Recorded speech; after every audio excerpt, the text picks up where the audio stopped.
Yeah, I don't think I'm losing my connection with God. I think that's just like paranoia. Because as I mentioned, I think yesterday, I got some plant medication. And I hardly ever do plant medication anymore. When I was a younger guy, I'd talk to some of the older dudes, and they'd always say like, "Oh, I don't know, I can't take that anymore. It makes me paranoid." Hey, what's up, buddy? I got a cigarette for you. Hang on. I got one. I got one somewhere. Here we go. There we go. That's a beautiful shirt. Let's go for a job interview with that now. you have a nice one. Turn me on. Have a good day, bud. See you later, sweetie.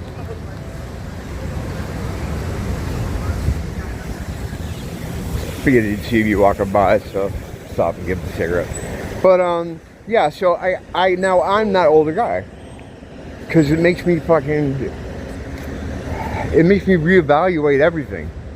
You know, if I could go sit in the bathroom in the office and just sit there and just think about old stuff that doesn't matter at all. Like, you know, I shouldn't have said that at the party. You know, there's no reason why I said that. You fucking idiot blocks for fucking crosswalks. It's not your turn, buddy. Guys are zonked up. You know, I shouldn't have fucking did that in homeroom in 7th grade. You know, it never used to do that to me. But now it does that to me. It makes me paranoid. And what happens, this happens all the fucking time.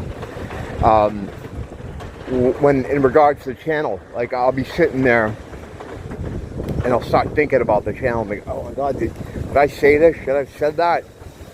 You know, I was looking at the one yesterday from the Schizo Garage, and I'm going through it trying to mute over the part where I talk about the neighbor giving me the plant medication. Like, if I could just mute this out. Why? I mean, you know, I said way, and then I start thinking, this is the bad thing, so I start thinking, I've said way worse stuff than that here. More incriminating stuff. And then I start thinking, like, should I just go through and look at the episodes? I got like 1,500 of them. And I'm like, should I just go through them and see the ones that like talk about drug? I mean, there's been times in the past with doing plant medication when I'm like, I consider deleting the whole thing. You know, I think like, should I even have that up there? You know, that's a lot of stuff. There's a lot of like, information. I should at least private it or take it down. And then like I'll sober up and I'm like, what the fuck was I thinking about? Why was I thinking that? It's funny. Yeah, it just makes me like navel gazing. My fucking head's in my liver by the end of the fucking navel gazing I do with lately with this stuff. Oh, cigarette? Yeah, sure. How you doing? All right, hang on. Are you old enough to smoke? Yeah. No, fuck is it? Oh, it's in my pocket. There you go. Okay. Have a good day. Yeah, you look like a kid. Hope it wasn't a kid. I mean, I think kids should at least wait, you know, until they're like 12. You know, and then, well, I mean, if you're under 12, like a 10-year-old or something, you could probably do the patch. You know, like do half a patch. You get that same nicotine hit, and you don't get in trouble. That's cool. So yeah, I was just way overthinking it. But the what I did talk about though is like the mental health situation. And I just call it mental health because it's what, you know, I become accustomed to calling it, and that's the vernacular and the commonality in language that we have. We refer to it as mental health. It's more spiritual health thing, you know. I mean, absolutely. I remember a long time ago when I was having really bad sort of breakdowns when I was living with my mom, who was getting dementia. She was getting dementia, and what is that other thing? Alzheimer's. Now, she wasn't diagnosed at this point, but I knew there was something wrong. She was acting real crazy, and it was just stressing me out. It was stressing me out, and I'd have like these sort of breakdown, sort of split things that have more to do with the dissociative identity sort of thing, which I was diagnosed with in 2012 after like 4 years of them like looking at stuff. It took a while for them to come up with that, and then when they did, I didn't really change any medication or anything else. It's just because there's nothing they can really do. All they can do with all mental health stuff. And my first diagnosis was schizophrenia, 2008, when I first went into the Nut Hut, the psych ward.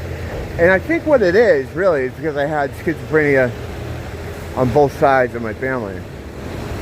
So I think when they came in and they saw what the intake clinician or whatever it is, they looked at her notes and they're like, oh yeah, this is probably what it is. No, it wasn't like manic or anything, going crazy or nothing like that. I was just, I basically, from what they tell me, and I don't know what the fuck, I had some kind of breakdown, like whatever you call it, total mental breakdown. You can only have one, apparently. You can only have one of these events in your life. And I'd had it at some point, and I was, I either didn't notice or I was just so fucked up anyway that I didn't realize. All of it started for me. I told the story a dozen times, but you know, it's been a while, so here we go again. This stuff all started for me when I was a kid. When I was very, very young. Seeing things, hearing things. I remember seeing things in my bedroom, like these little glowing kind of insect things that look like glow in the dark. There's a cereal called Freakies at the time, and they look like little monsters from that, and I'd see them in my room, kind of on the walls, like kind of like looking at me and shit. It's fucked up.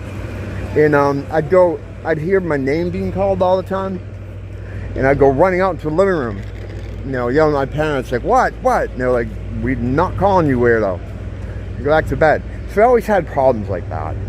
And even as a young kid, I remember being in like first, second grade and like observing everything, but observing it like from another perspective, like an older perspective. Like I'm looking at it going, oh, this is just something you have to do. You have to go through this. It's all so stupid. Like there was an older me on board talking to myself. Fucking bizarre. I had a very bad stuttering problem too, which stems from I think it stems from some head injuries I had when I was a kid. Oh, there's so much to this. Every time I think I'm at the beginning, I'm like, wow, the reason this is that and this is that. The point is, I can't get into the whole fucking origin story again. The point is, I've been in the mental health industry in one way or another, and the reason I got put in 2008 is because I got sober. I quit doing drugs and drinking. When I did that,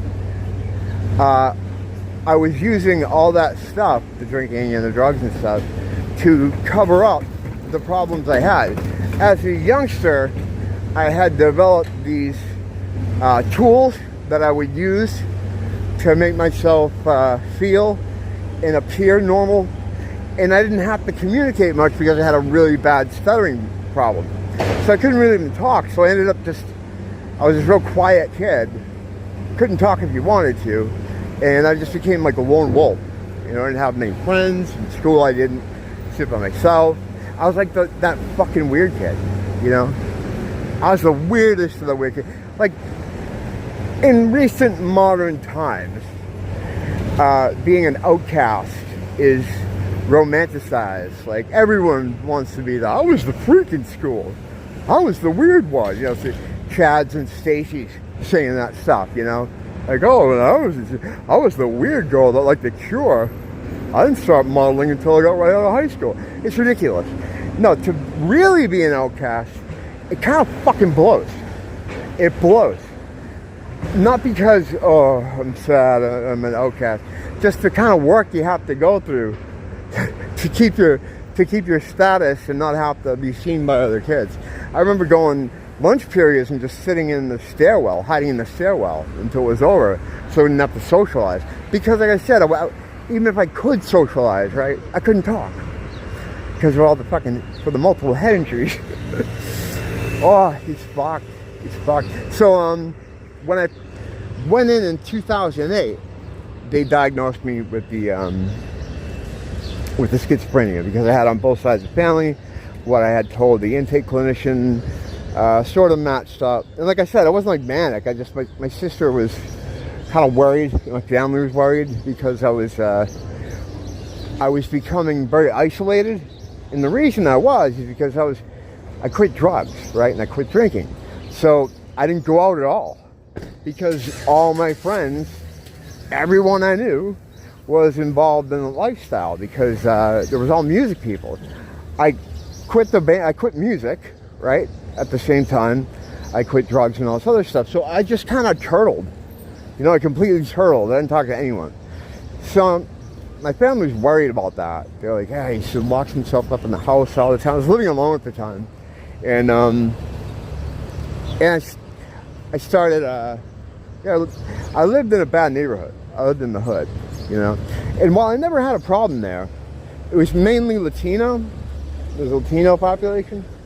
And they were always cool to me. And we had black people, but the Latinos kept them in line.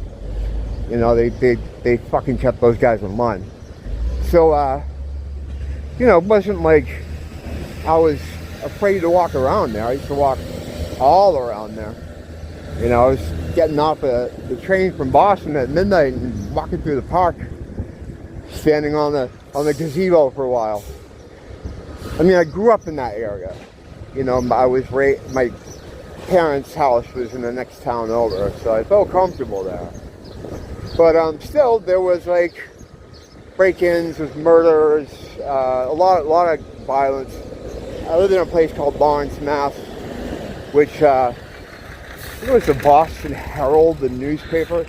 It was referred to as the city of the damned, and they no one wants the city to be called City of the Damned, so they're unhappy about it. But yeah, it was a pretty violent place, pretty scary place. So what I would do is just to have a little extra peace of mind. At night, I would bolt all the doors.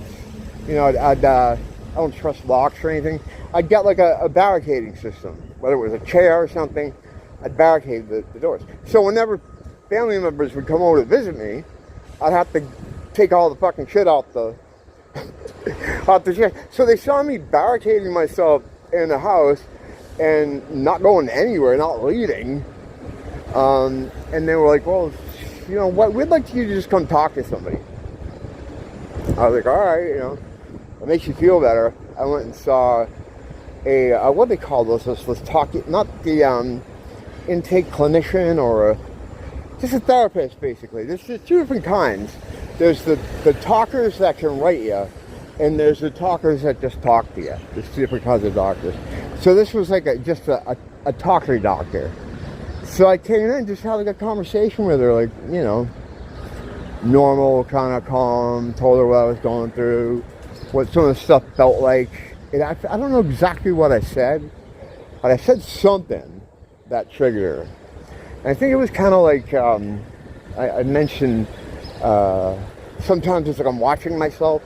I feel like I'm just kind of relaxing inside my body, and that I'm seeing myself go through all the different stuff. That happens from time to time now, and that I think that has to do more with the DID. And then I forget what I did.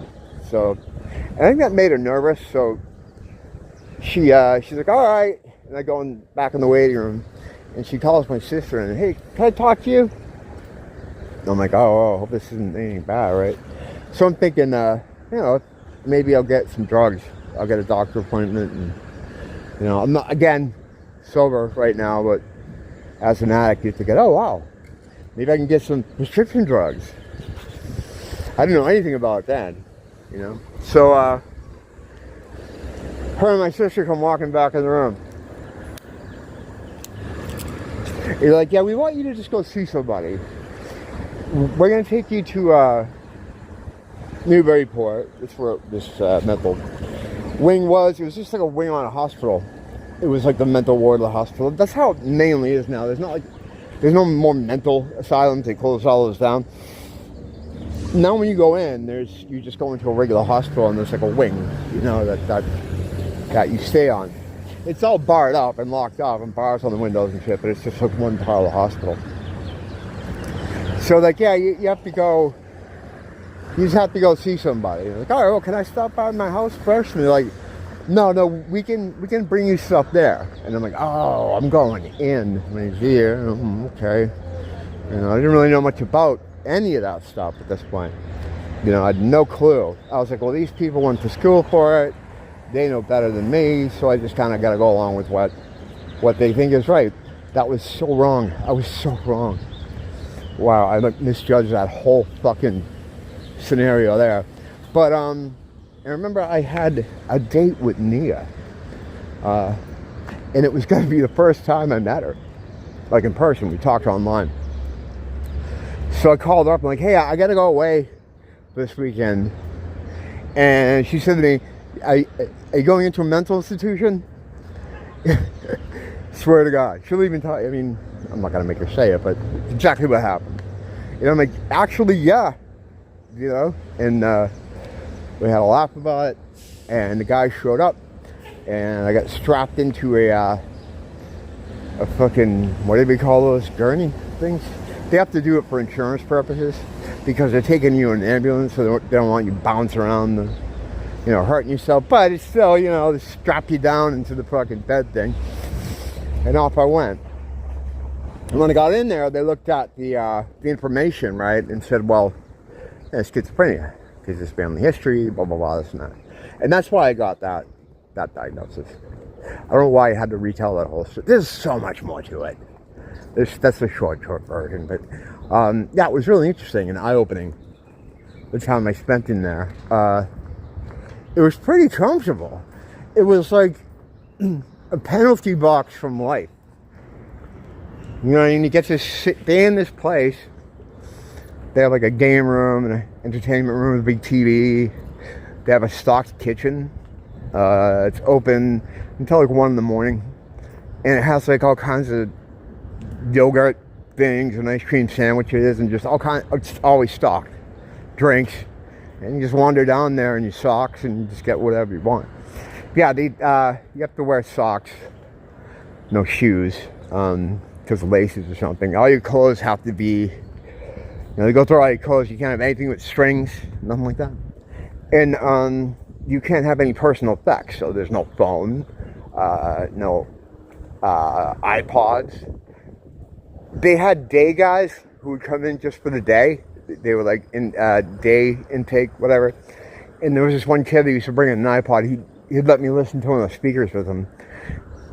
And just hearing like something like this, like classic rock thing you heard a million times before, like listening to Jimi Hendrix.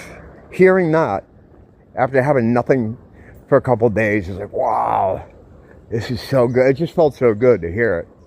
Being in such a alien environment, having everything you're used to having just, you know, taken from you. But yeah, that was a real interesting experience.